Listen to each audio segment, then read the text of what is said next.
झोपलीस का ग? झोपून तरी काय फायदा आहे आई? काही काही दुःख अशी असतात की ती झोपेतही नाही विसरता येत. मग अशी दुःख ओढवून घ्यायचीच कशाला? हे तू मला का सांगतेस? कारण नकार तू दिलायस मीरा. पण त्यामागचं कारण तर मी ओढवून घेतलं नव्हतं ना.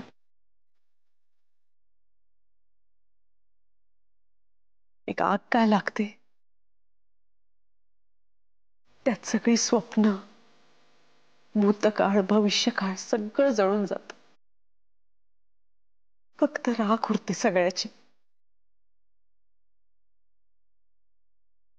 मीरा,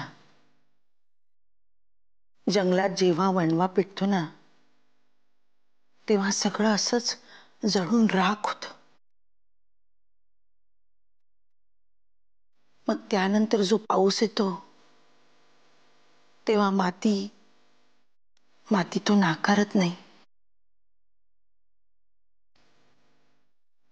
तो पाऊस सगळा दाह विझवतो आणि मग त्या मातीतून एक कोंब उगवतो. जर का तो पाऊसच तू नाकारलास, तर मग तुझ्या आयुष्यात नवा कोंब कसा उगवेल? सांग ना. ते काही मला माहित नाही, पण विशालनी माझी कीव करून माझ्याशी लग्न करावं आणि स्वतःच्या भविष्याशी तडजोड करावी असं नाही वाटत मला. मीरा, आपण त्याच्यापासून काही लपवणार होतो का?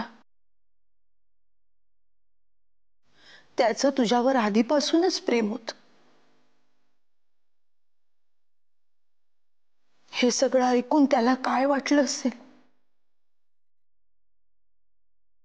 तुझी सुद्धा अशीच इच्छा होती ना की त्याच्याशी लग्न व्हावं? आई, अजूनही आहे इच्छा. रोज मला असंच वाटतं. पण आगीत जळल्याच्या खुणा अजूनही अंगभर आहेत माझ्या.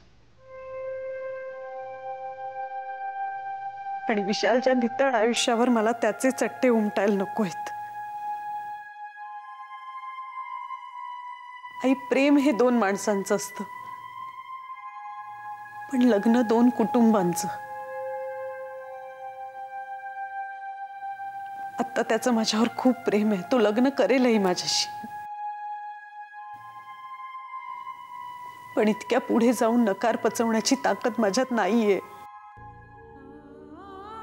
खरंच नाहीये. आई, आपण कुठेतरी जाऊया इथून, कुठेही जाऊया.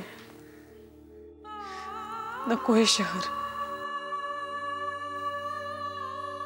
नको ही जागा. आई, आपण कुठेतरी जाऊया ग.